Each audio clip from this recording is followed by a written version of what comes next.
Hello दोस्तों, स्वागत है आप सभी का हमारे यूट्यूब चैनल पर हैरी स्कैरी टेल्स में। मेरा नाम हैरी है। आज मैं आप सभी के लिए एक और सच्ची और बेहद डरावनी कहानी लेकर आया हूँ। ये कहानी हमें पूजा शर्मा जी ने भेजी है। अगर दोस्तों आपने अभी तक हमारा चैनल सब्सक्राइब नहीं किया है तो प्लीज़ हमारे चैनल को सब्सक्राइब कर लीजिए ताकि आपको हमारी वीडियो की नोटिफिकेशन मिल पाए। तो चलिए दोस्तों, कहानी को शुरू करते हैं। हेलो नटवर लाल जी, कैसे हैं आप? राजेश ने नटवर लाल जी से हालचाल पूछते हुए कहा। बढ़िया है भाई, आप बोलो। मैं ठीक हूँ। वो जो 342 वाले फ्लैट की बात हुई थी, क्या हुआ उसका? हो जाएगी जी, आप चिंता ना करो। नटवर लाल जी को सोचते हुए पसीना सा आ रहा था। कुछ एडवांस जमा कर देते तो हो जाएगा सर। मैं कल ही आपसे मिलने आ रहा हूँ। जी धन्यवाद, भगवान आपका भला करे। ये कहकर नटवर लाल जी फोन रख देते हैं। इधर राजेश ने सोनिया को नए फ्लैट के बारे में कुछ नहीं बताया था क्योंकि वो सोनिया को अपनी एनिवर्सरी पर गिफ्ट करने वाला था।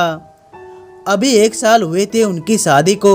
सोनिया का एक भाई रमन भी था, वो भी उन्हीं के साथ रहता था। सोनिया के माँ बाप नहीं थे, सिर्फ एक भाई था। वो बस सोनिया को ही माँ और बहन मानता था।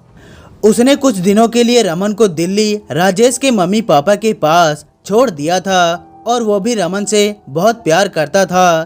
राजेश और सोनिया जॉब के कारण कुछ समय के लिए मुंबई आ गए थे, लेकिन जब राजेश ने फ्लैट नंबर 382 देखा तो उसको वो बहुत पसंद आया। उसने सोचा कि क्यों ना मैं सोनिया को अपनी सालगिरह पर गिफ्ट करूं। वो मकान नटवर लाल जी ने लिया था एक चांदनी नाम की लेडीज से। पहले वो इसी घर की मालकिन होती थी, बाद में उन्होंने नटवर लाल जी को ये फ्लैट बेच दिया था। नटवर लाल जी एक प्रॉपर्टी डीलर थे, उनका काम ही ऐसा था। सो वो कोई भी फ्लैट मकान प्लॉट खरीद लेते और अच्छे पैसे मिलते ही उनको बेच देते थे। नवी मुंबई में ये फ्लैट सही पैसों में राजेश को सही दाम लगा तो उसने खरीदने का फैसला कर लिया था। अगले दिन राजेश नटवर लाल जी से मिलने उसके ऑफिस आ जाता है। भैया तुमको फ्लैट तो पसंद है ना? नटवर लाल जी ने चाय की चुस्की लेते हुए कहा। जी नटवर लाल जी। राजेश ने हाँ में सिर हिलाया और चाय की चुस्की लेने लगा। राजेश ने पेन निकाला और वो प्रॉपर्टी के कागज पर साइन कर दिए। धन्यवाद राजेश जी, अब ये आपका फ्लैट हो गया। दोनों ने हाथ मिलाए और राजेश जी ने मिठाई नटवर लाल जी को खिलाई। राजेश ने पैसे से भरा बैग नटवर लाल जी को दिया। इसमें पूरे 2 करोड़ रुपए हैं। नटवर लाल जी आप चाहें तो गिन सकते हैं। वादे के मुताबिक राजेश ने पैसे नटवर लाल जी को देते हुए कहा। क्या बात कर रहे हैं भैया, मैं आपको बहुत समय से जानता हूँ। किस तरह आपने होटल का मामला सुलझाया था और सोनिया बहन जी ने। आप मेरे साथ कोई दगा नहीं करोगे मुझे मालूम है। नटवर लाल जी ने हंसते हुए राजेश से कहा। अब आप जाकर उस घर को अपने हिसाब से सजा लीजिए। और ये रही चाबी फ्लैट की। राजेश ने चाबी अपने बैग में रख ली। वो बहुत खुश था कि मैंने आज अपनी पत्नी के लिए नया फ्लैट ले लिया, वो भी मुंबई में। वो बाहर आया, जैसे ही गाड़ी में बैठा उसको लगा जैसे कोई उसके सामने खड़ा है, वो भी भूत बने हुए। वो हटाने के लिए हॉर्न देता है। वो लेडीज पीठ किए खड़ी थी, सफेद कपड़ों में लंबे लंबे बाल, कमर नीचे तक बाल, चेहरा नहीं दिख रहा था। वो हॉर्न से भी नहीं हटी। क्या मुसीबत है यार, ये कहते हुए वो जैसे ही खिड़की से बाहर उसने बोलने के लिए बाहर झांका, वहाँ कोई भी नहीं था। ये कैसे हो सकता है, अभी तो खड़ी थी। वो गाड़ी में गाने लगाकर ड्राइविंग करता है, लेकिन वो अपने गाने में मस्त होकर गाड़ी चलाने लगा। कोई नजर नहीं आ रहा था रोड पर। अचानक जैसे कोई ट्रक तेज रफ्तार में उसकी तरफ तेज गति से उसकी तरफ बढ़ रहा था, लेकिन वो अपनी मस्ती में गाड़ी चला रहा था। अचानक उसकी नजर ट्रक पर पड़ती है तो वो अपनी गाड़ी को साइकिल ट्रक पर चढ़ाकर अपनी जान बचा लेता है, मगर वहाँ पर कोई ट्रक नहीं था। राजेश सोचता है शुक्रिया है इस ट्रैक पर कोई नहीं था, वरना बेमौत मारा जाता बेचारा। पहले वो लड़की और अब ये ट्रक आखिर हो क्या रहा था मेरे साथ। वो फ्लैट नंबर 382 पर पहुंचता है। बाहर से फ्लैट यूं तो पेंट वगैरह करके अच्छी तरह चमक रहा था। वो जैसे ही फ्लैट का दरवाजा खोलता है पूरा घर रोशनी से चमक रहा था, लेकिन जैसे वो अंदर जाता है अचानक लाइट चली जाती है। वो अपने मोबाइल की टॉर्च से पूरे घर का मुआयना करता है। उसने जैसे ही बालकनी खोली वहाँ बहुत सुंदर सा नजारा था। वो 5 फ्लैट के सबसे ऊपर वाला फ्लैट बहुत ही शानदार होता है और बालकनी से तो सूरज देवता बहुत सुंदर दिखते थे। एक प्यारी सी आवाज कान में पड़ती है। राजेश आँख खोलता है तो सोनिया उसे बड़े ही प्यार से उठाती है। हैप्पी एनिवर्सरी जानू, और किस राजेश को करती है। राजेश भी उसको बाहों में भरकर एक किस करता है और उसे कुछ कागजात देता है। ये क्या है? सोनिया राजेश से पूछती है। तुम्हारी एनिवर्सरी गिफ्ट। राजेश उसे प्यार से बाहों में भर लेता है। वो डॉक्यूमेंट देखती है तो फ्लैट नंबर 382। उसे विश्वास नहीं होता।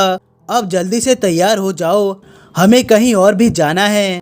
वो दोनों तैयार होते हैं। कार राजेश ड्राइव करके उस फ्लैट पर जाता है। दोनों फ्लैट नंबर 382 पर पहुंचते हैं। सोनिया जैसे ही फ्लैट का दरवाजा ओपन करती है तालियों की गड़गड़ाहट से पूरा फ्लैट गूंज उठता है। वो बहुत खुश होती है। अंदर उसके सभी दोस्त थे, खुद राजेश के मम्मी पापा, रमन, गांव वाले किशन लाल, रॉकी देव, रोनी की बहन सीमा, प्रिया, संजीव, सभी दोस्त आए थे। सभी मिलकर कहते हैं happy anniversary Rajesh and Sonia. Sonia बहुत खुश होती है। वो सब मिलते हैं, मम्मी पापा के पैर छूते हैं, दोस्तों के गले मिलते हैं और वो रमन के गले पर किस करती है। आखिर उसका एक ही तो छोटा भाई था, वो भी सोनिया को गले पर किस करता है। हैप्पी एनिवर्सरी दीदी। सोनिया रमन को गले से लगा लेती है। रॉकी और देव मिलकर बहुत खुश होते हैं। प्रिया और संजीव भी आए थे पार्टी में। तभी पीछे से आवाज आती है हैप्पी एनिवर्सरी सोनिया, राजेश जी। सभी देखते हैं ये कौन है। तभी राजेश जी बताते हैं कि ये फ्लैट मैंने इन्हीं से लिया है। वो सोनिया को बधाई देते हैं। तब तक कैमरे वाला भी आ जाता है और सोनिया और राजेश के कुछ और ऑफिस के दोस्त भी आ जाते हैं। राजेश कहता है दोस्तों, आज डबल खुशी के मौके पर आप सबको मेरी तरफ से पार्टी। सब मिलकर राजेश और सोनिया की एनिवर्सरी लेने की खुशी में केक काटते हैं। उसके बाद खूब पार्टी होती है। सारे दिन पार्टी चलती है, इंजॉय होता है, नाच गाना होता है और डीजे भी बजता है। धीरे धीरे रात होते होते जो नजदीक वाले दोस्त हैं वो अपने घर चले जाते हैं और जो दूर से आए थे वो रात भर वहीं रुकते हैं। सोनिया और राजेश भी अभी थक गए थे। सभी आराम से सो जाते हैं। सुबह राजेश के माता पिता और सोनिया के भाई रमन भी दिल्ली के लिए रवाना हो जाता है। देव और रॉक भी सोनिया और राजेश से मिलकर दोबारा मिलने का वादा करके चले जाते हैं। बाद में प्रिया और संजीव राजेश और सोनिया को गांव आने का भी कहते हैं। सोनिया और राजेश फिर मिलने का वादा करते हैं जल्दी ही। अब सिर्फ घर में राजेश और सोनिया ही रह गए थे। दोनों मिलकर सारे दिन सफाई करते हैं। आज सोनिया बहुत खुश थी और वो अपना सारा सामान भी जहाँ पहले रहते थे वहाँ से ले आए थे। दोनों घर को खूब सजाते हैं। ऐसे ही कई दिन निकलते हैं। एक दिन जब दोनों सो रहे थे तो ऐसा लगा जैसे कोई उनकी चादर खींच रहा है। सोनिया ने ध्यान नहीं दिया, लेकिन राजेश की जैसे आँख खुल गई, लेकिन वो लेटा रहा। धीरे धीरे चादर खींच रही थी और राजेश महसूस भी कर रहा था। अचानक वो उठ बैठा। चादर तब तक नीचे गिर चुकी थी। उसने चादर उठाई और फिर लेट गया। तभी उसे बाहर अलमारी खुलने की आवाज आती है। वो चौंक कर उठता है। वो तुरंत उठकर अलमारी चेक करने जाता है। अलमारी सच में खुली थी। वो बंद कर देता है। अभी आकर बैठा ही था कि अलमारी फिर से खुल जाती है। वो देखता है कि अलमारी का दरवाजा फिर कैसे खुला। इस बार वो चाबी से बंद कर देता है और आकर सो जाता है। अभी थोड़ी देर हुआ ही था कि उसे लगा अलमारी फिर से खुली हो। वो उठता है और देखता है कि अलमारी फिर से खुली है। वो फिर उठकर जाता है, लेकिन इस बार वो चौंक जाता है। उसकी नज़र अलमारी में लगी चाबी पर पड़ती है। चाबी यहाँ कैसे आई? मैंने तो खुद अपने हाथों से लॉक किया था। वो लॉक करके जैसे ही मुड़ता है उसे लगा जैसे कोई साया अलमारी के पीछे ही खड़ा था, लेकिन वो वापस देखता है तो वहाँ पर कोई नहीं था। वो घबरा जाता है और तुरंत सोनिया को जगाता है। सोनिया, सोनिया जल्दी उठो, यहाँ कोई है, मैंने अभी अभी महसूस किया है। सोनिया की आंख खुल जाती है, वो चौंक कर उठती है। क्या हुआ राजेश? सोनिया ने पूछा। राजेश सारी बात बताता है। ऐसा पहले तो कभी नहीं हुआ इस घर में, अचानक ये सब, लगता है हमें महातांत्रिक ओझा के पास फिर से जाना होगा। लेकिन वो कहती है कि नहीं, अभी नहीं। क्यों, कुछ हुआ तो? हम देखते हैं पहले, अगर हमें उनकी जरूरत लगी तो जरूर चलेंगे, लेकिन अभी रुककर हम आगे देखते हैं कि हम क्या कर सकते हैं। जो होगा हम जरूर करेंगे। राजेश उसकी बात से सहमत हो जाता है और दोनों फिर से सो जाते हैं। रात किसी तरह कट जाती है। सुबह राजेश और सोनिया ऑफिस चले जाते हैं। सारा दिन काम करके थके हारे घर लौटते हैं। अचानक उन्हें खिड़की खुली नजर आती है। वो देखते हैं कि खिड़की तो हम बंद करके गए थे, लेकिन ये खुली कैसे? यार ये सब ठीक नहीं लग रहा है, कुछ न कुछ तो गड़बड़ है। सोनिया भी सोच में पड़ जाती है कि सब ठीक हो जाने के बाद अचानक ये सब क्यों हो रहा है। तांत्रिक पासा भी मारा गया था, फिर ये सब क्यों हो रहा है? सोनिया कपड़े चेंज करके अपने रूम में जाती है, लेकिन घर में सब उथल पुथल मिला। उसका सारा सामान इधर उधर पड़ा था। काफी तसल्ली करने के बाद उनको महसूस होता है कि यहाँ कोई चोरी नहीं हुई, लेकिन किसी ने तो ये फैलाया है। कौन हो सकता है? काफी देर तक सोनिया और राजेश घर को ठीक करने में लग जाते हैं। इतना तो तय हो गया था कि इस घर में कुछ ना कुछ तो है। दोनों रात का खाना खाकर सोने के लिए चले जाते हैं। आधी रात को उन्हें अचानक किसी के रोने की आवाज आती है। राजेश की नींद खुल जाती है और वो सोनिया को भी उठा देता है। दोनों आवाज का पीछा करते हैं, लेकिन उन्हें कोई नजर नहीं आता। सोनिया बहुत डर चुकी थी, उसको नींद आ रही थी। अचानक जैसे कोई उनके पास से निकला हो। सोनिया सहम जाती है। कौन है? मुझे बताते क्यों नहीं हो? यह बताती क्यों नहीं? सोनिया जोर जोर से चिल्लाने लगती है। सोनिया को डर भी लग रहा था, लेकिन कोई नहीं दिखाई दे रहा था। राजेश उसको चुप रहने का इशारा करता है। अचानक उन्हें खिड़की की तरफ कुछ लिखा हुआ दिखता है। वो दोनों पास जाते हैं। दोनों ध्यान से पढ़ते हैं। उसमें लिखा था, ये घर खाली कर दो वरना तुम्हें सिर्फ मौत ही मिलेगी, सिर्फ मौत। सोनिया सोच में पड़ जाती है कि आखिर इसका क्या कारण है। वो पूरी रात रूम से बाहर निकल जाते हैं। मैं देखता हूँ कुछ ना कुछ तो जरूर करना पड़ेगा, राजेश सोनिया से कहता है। इस तरह तो हम यहाँ नहीं रह पाएंगे राजेश।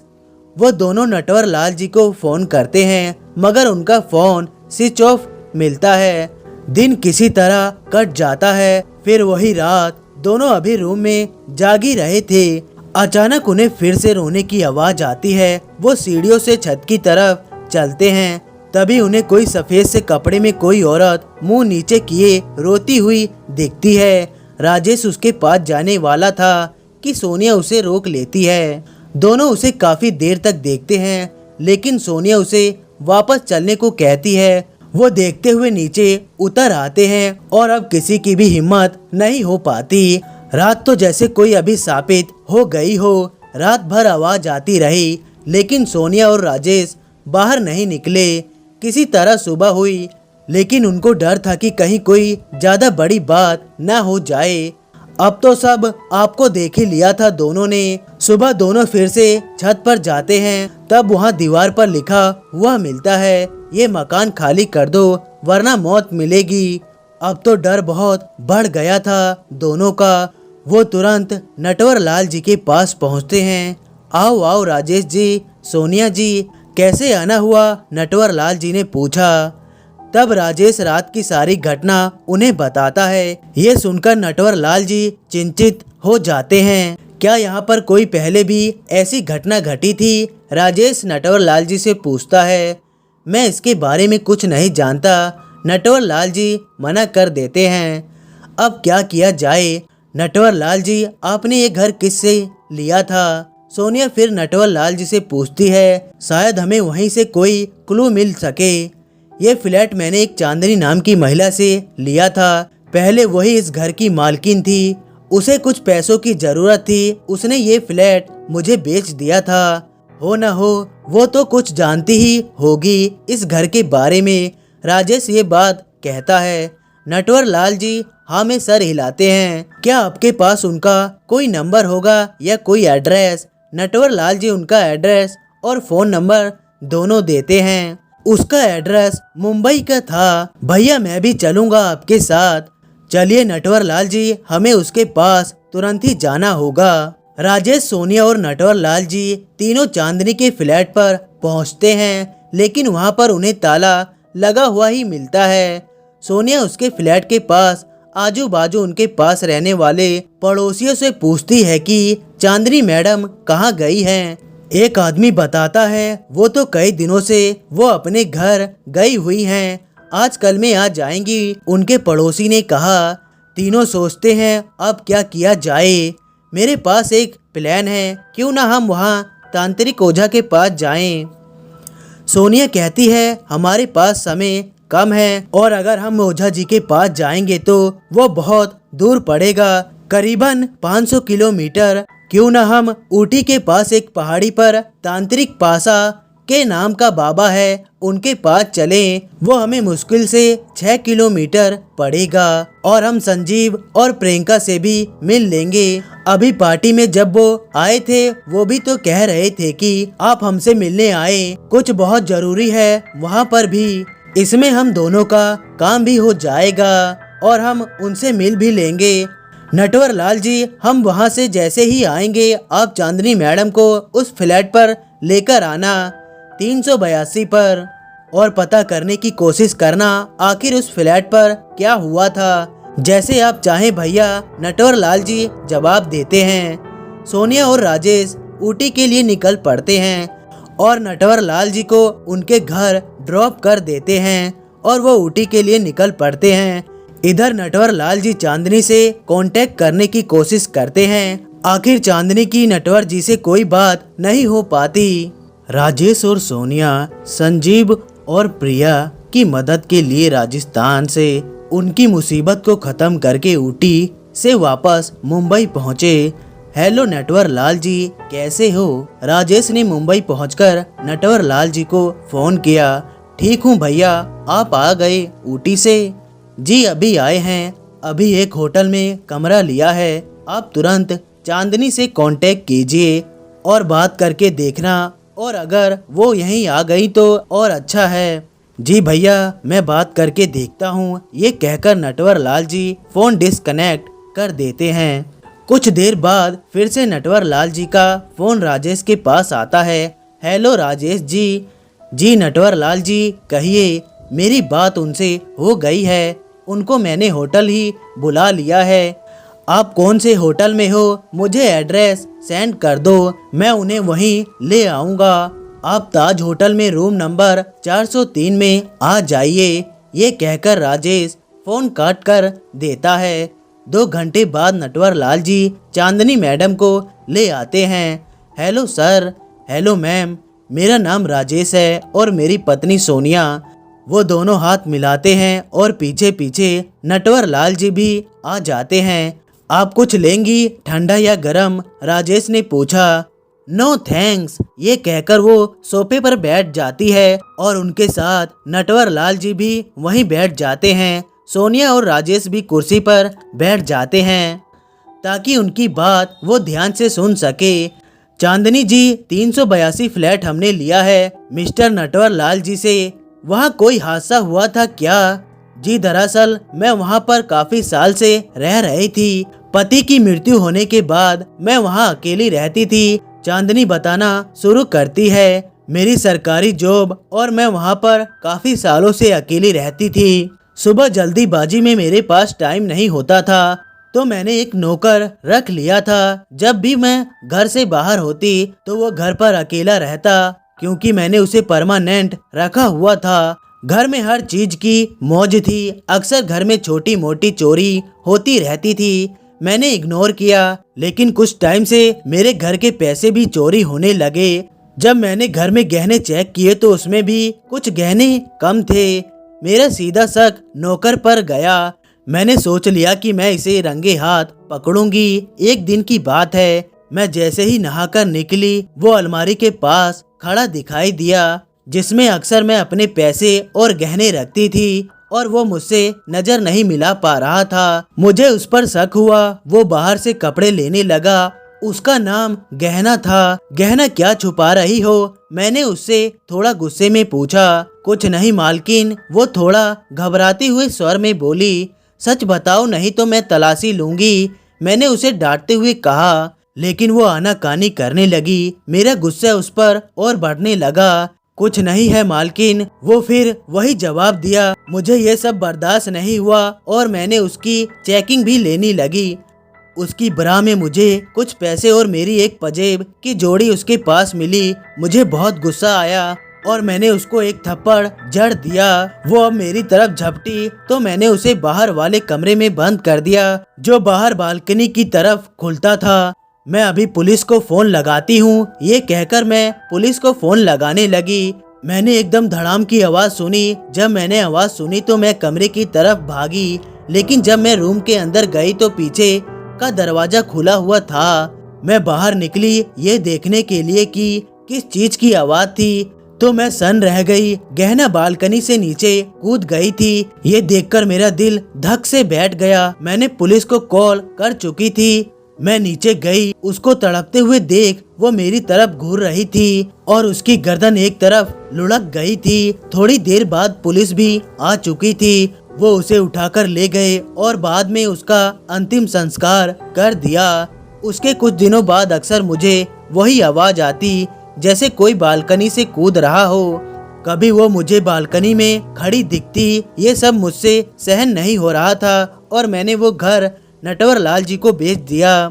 तो ये कारण है उस आत्मा का। लेकिन वो चाहती क्या है? मरने का कारण तो पता चल गया, अब वो चाहती क्या है पता करना पड़ेगा। सोनिया ने राजेश और नटवर लाल जी की तरफ देखते हुए कहा। चांदनी ने कहा, क्या आपको भी? जी, वो हमें भी तंग कर रही है, अब क्या किया जाए? नटवर लाल जी ने कहा। चांदनी और नटवर लाल जी को विदा कर वो एक दिन होटल में आराम करते हैं। उसके बाद वो अपने फ्लैट पर जाते हैं। आज फ्लैट पर कोई नजर नहीं आ रहा था। उसमें और भी फ्लैट थे, लेकिन सबके ताले बंद नजर आ रहे थे, जैसे इंसान का तो अकाल पड़ गया हो। लेकिन वो बैग लेकर अपने फ्लैट में आ जाते हैं। घर का सामान तो सब ठीक था। शाम को दोनों घर पहुंचते हैं। दरवाजा खोलकर राजेश स्नान घर में नहाने के लिए जाता है। सोनिया बाहर ही थी, वो बेड पर लेटी हुई थी। अचानक उसे ऐसा लगता है जैसे कोई उसके पास काफी स्पीड से कोई निकला है। वो डर जाती है। इधर बाथरूम में राजेश अपने कपड़े निकाल ही रहा था। उसे लगता है कोई उसके पीछे खड़ा हो। वो जैसे ही मुड़कर देखता है वहाँ कोई नहीं था। उसे लगा शायद उसका वहम था। राजेश इतना तो जानता था कि इस घर में आत्मा का साया है जो हमें परेशान करेगी, लेकिन उसका इस बार वो रास्ता निकालने के लिए ही वापस घर में आए थे। वो डरा नहीं और मस्त होकर नहाने लगा। कुछ देर बाद उसे लगा कि वहाँ पानी से बल्कि कुछ पानी में गाढ़ापन सा आ रहा है। कुछ अजीब सी महक भी कुछ अजीब सी थी। उसके चेहरे पर साबुन लगा हुआ था, इसलिए उसने ध्यान नहीं दिया। जब उसने चेहरे से साबुन हटाया तो उसने देखा चारों तरफ खूनी खून था, पानी नहीं था। पहले तो पानी आया, बाद में खूनी खून। उसने ऊपर शावर में देखा तो वहाँ से भी खून। वो पानी पहले के पाइप में भरा था, शायद इसलिए। और जो माहौल था, लग रहा था कोई कई दिनों से आया ही नहीं बिल्डिंग में। उसके शरीर पर सारा खून लगा हुआ था। काफी नल चलाकर देखा, सब में बस खून। उसे कुछ समझ नहीं आ रहा था। बाहर सोनिया बेड पर लेटी थी, नीचे उतरने की हिम्मत नहीं हो रही थी उसकी। जैसे ही राजेश बाहर निकला वो उसे देखकर चीख उठी। अरे मैं हूँ राजेश, राजेश ने कहा। वो सारा खून से लाल हो गया था। उसकी हालत ऐसी दिख रही थी जैसे कोई खूनी होली खेल के बाहर आया हो। वो एक कपड़े से सारा बदन पोंछकर साफ करता है। चलो एक बार ऊपर जाकर चेक करते हैं, टंकी में पानी की जगह खून आ रहा है। जैसे ही दोनों दरवाजा खोलते हैं वो उस भूतनी को देखकर अंदर तक हिल जाते हैं। वो बाहर उल्टी चलती हुई उन्हें घूरती हुई नजर आती है। अब वो दोनों ही कमरे में कैद हो चुके थे। सोनिया ने कभी अपनी लाइफ में ऐसी भूतनी नहीं देखी थी। ना वो बाहर निकल पा रहे थे, ना वो अंदर रह पा रहे थे। दोनों दरवाजा अंदर से लॉक कर लेते हैं। वो घर में इस तरह घूमती है जैसे ये घर उसी का है। बीच बीच में वो दरवाजा खटखटाने लगती है। उसकी आवाज सुनकर तो सोनिया भी कांप रही थी। अभी रात के 10 ही बज रहे थे। तभी बाहर से किसी की घंटी बजाने की आवाज आती है, टिंग टोंग। इस वक्त कौन हो सकता है, सोनिया ने कहा। लेकिन दोनों बाहर भी नहीं निकल सकते थे। भूतनी भी दरवाजे की तरफ देख रही थी। जैसे ही वो अंदर घुसती है उन पर अटैक करेगी। बाहर घंटी बज रही थी, टिंग टोंग टिंग टोंग। अचानक दरवाजा धड़ाम से खुलता है। वो भूतनी दरवाजे की तरफ पूरी तेजी से दौड़ती है, मगर उसके ऊपर कुछ जल के छींटे पड़ते हैं। वो एक तरफ भागती है। सामने तांत्रिक पासा बाबा खड़े थे संजीव के साथ। वो रूह घर में चक्कर मारती है, कभी दरवाजे पर, कभी नीचे, कभी छत पर। रुक जा, मैं कह रहा हूँ, वही रुक जा, नहीं तो यहीं जलाकर भस्म कर दूंगा। बाबा जोर से चिल्लाते हैं और एक हाथ में जल लेकर उसकी ओर कुछ मंत्र पढ़ते हुए जाते हैं। लेकिन वो रुकने का नाम नहीं ले रही थी। बाबा दरवाजे पर खड़े होकर दरवाजे पर जल छिड़कते हैं ताकि वो बाहर ना जा सके। वो फिर बाबा की तरफ झपटने की कोशिश करती है, लेकिन बाबा फिर उस पर जल छिड़क देते हैं। वो और आग बबूला होकर घर में तोड़फाड़ मचाना शुरू कर देती है। चले जाओ इस घर से, वरना तुम्हें खा जाऊंगी। हा हा हा। उसकी हंसी चारों तरफ गूंजती है। उसका वो भयानक रूप था कि अगर कोई वहाँ पर होता शायद हार्ट अटैक ही आ जाता। लेकिन बाबा ऐसी चुड़ैल चीजों से हमेशा ही जूझते रहते थे, तो उन्हें कोई डर नहीं था। संजीव भी बाहर खड़ा था, उनका इंतजार कर रहा था जब तक बाबा उसे रोक ना लेते और उसे अपने वश में नहीं कर लेते। इस बार बाबा कुछ मंत्र पढ़ते हैं और एक भभूति उसकी ओर फेंकते हैं, जिससे वो थोड़ी शांत हो जाती है। बोल, कौन है तू और यहाँ क्यों सबको परेशान करती है? अब बाबा ने उसे अपने मंत्रों से बांध दिया था और उस पर कुछ जल भी डाला, जिससे वो शांत होकर अपने असली रूप में आ गई थी। बोल, कौन है तू? बाबा ने अंदर संजीव को बुलाकर राजेश और सोनिया को भी बाहर बुला लिया था।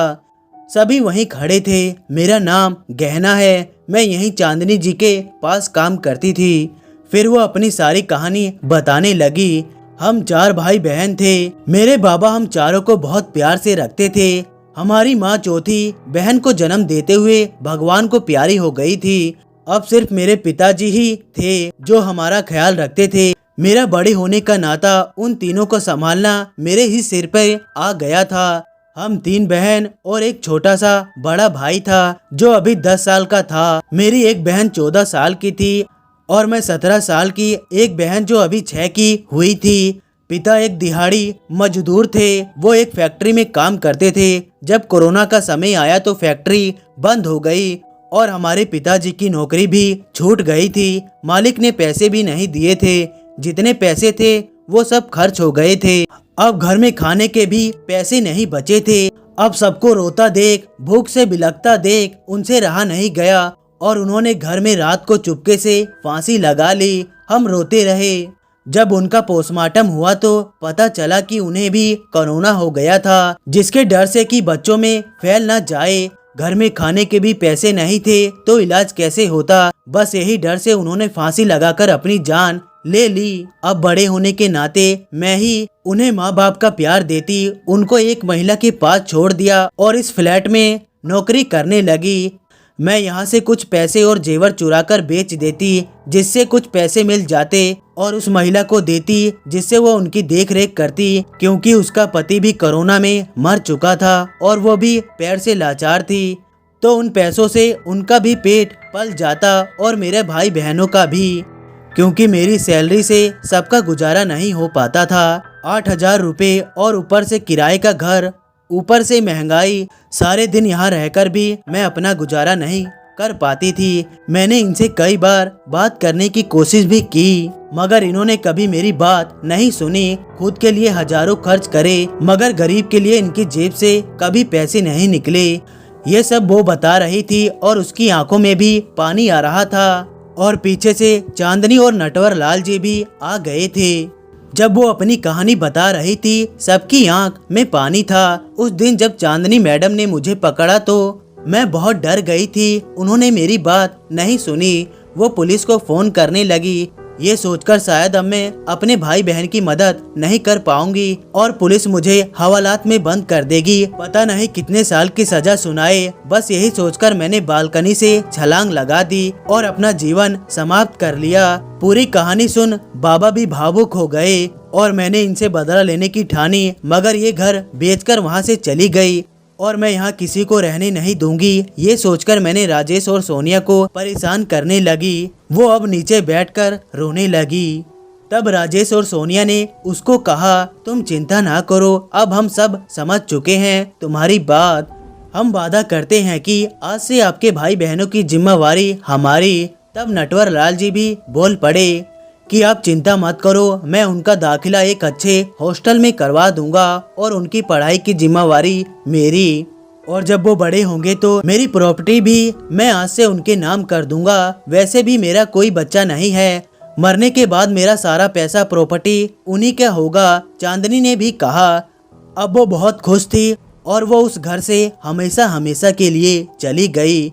अब घर में जैसे सब शांत हो गया था, बहुत खुश थे। वादे के मुताबिक नटवर लाल जी ने उन्हें 3 बच्चों को एडमिशन मुंबई के बड़े हॉस्टल में उनका दाखिला करवा दिया और उनकी फीस भी वही भरते थे।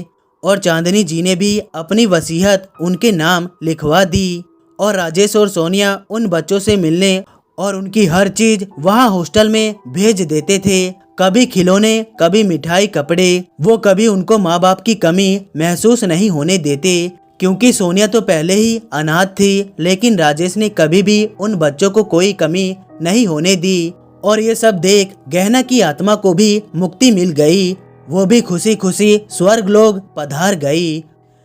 कुछ समय बाद, एक बात बताइए राजेश, उस दिन संजीव और तांत्रिक पासा कैसे आए? सोनिया ने पूछा। वो तो मैंने उन्हें होटल में ही फोन कर दिया था। मुझे पता था कि वो हमें देखकर फिर से हमला जरूर करेगी, इसलिए मैंने संजीव को बोलकर तांत्रिक बाबा को भी अपने साथ लेने के लिए पहले ही बोल दिया था। अब उसके सवालों का जवाब पाकर बहुत शांति मिली। अब उनका घर भी शांति से चल रहा था और राजेश और सोनिया भी अपनी जॉब पर खुशी खुशी जाते थे। तो दोस्तों, कहानी आप लोगों को कैसी लगी, लाइक और कमेंट करके जरूर बताएं। और हाँ दोस्तों, हमारे चैनल को सब्सक्राइब करना ना भूलिएगा। मिलते हैं अगली वीडियो में, तब तक के लिए धन्यवाद दोस्तों।